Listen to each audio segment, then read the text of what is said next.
Investigation అనేది నాకున్నటువంటి అభిప్రాయం. ఆ అభిప్రాయం మేరకు దీన్ని నేను వారికి రిటర్న్గా ఇస్తున్నాను. దానికి ఖచ్చితంగా వారు కన్సల్ట్ చేయాలి. దీనిలో ఏవైనా ఉంటే ఒకవేళ ఎవిడెన్స్కి ఉపయోగపడేవి, ఇన్వెస్టిగేషన్కి ఉపయోగపడేవి ఉంటే వారు వీటిని తీసుకోవాలి. వారికి ఇన్వెస్టిగేషన్ ఉపయోగపడేవి కాకపోతే పక్కన పెట్టవచ్చు, నాకేమీ అభ్యంతరం ఏమీ లేదు. కానీ I'm giving a valuable questions, valuable doubts నేను ఇస్తున్నాను. నెంబర్ 1, సీసీ కెమెరా ఫుటేజ్కి సంబంధించి నా ప్రశ్నలు. నెంబర్ 2, టాస్క్ ఫోర్స్ తీసుకొచ్చింది, వాళ్ళను మాత్రం ఏ విధంగానూ ముద్దాయిలుగా చేర్చే క్రమం లేదు. కేవలం నాగరాజు అనేటువంటి ఒకే ఒక్క సిఐని బలి చేయాలని ప్రయత్నం చేస్తున్నారు.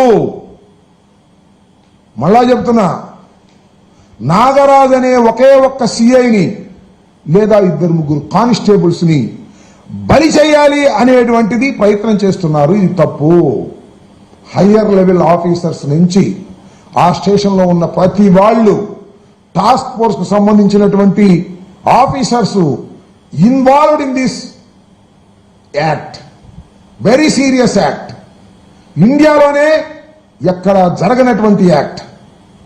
లాకప్ డెత్తులు జరిగి ఉండొచ్చు తప్ప లాకప్ డెత్తులో జరిగితే శవాన్ని మాయం చేసిన తీరు తెలియకోకుండా ఇంతవరకు బయటకు రాలేదు. This is a major criminal act by the police. దీనిలో చాలా పెద్ద విషయాలు దాగి ఉన్నాయి. ఇంతవరకు ఇంకొక అంశం కూడా చెప్తా. మోటివ్ చెప్పలేదు. నాగరాజు కొట్టి చంపాడు అంటారు. What is the motive? నాగరాజుకి ఏం మోటివ్ ఉంటుంది నాకు తెలియగలుగుతాను. ఇస్ అన్ ఆఫీసర్, ఏముంటుంది మోటివ్? ఏదో ఒక అదృశ్య శక్తి దీని వెనుకుంది, ఏదో అదృశ్య శక్తి దీని వెనక ఉండి నడిపింది అనేటువంటి ప్రశ్నలు, అనుమానాలు రేకెత్తుతున్న దశలో కంప్లీట్ ఇన్వెస్టిగేషన్ చేసి అనుమానాలను తీర్చవలసినటువంటి బాధ్యత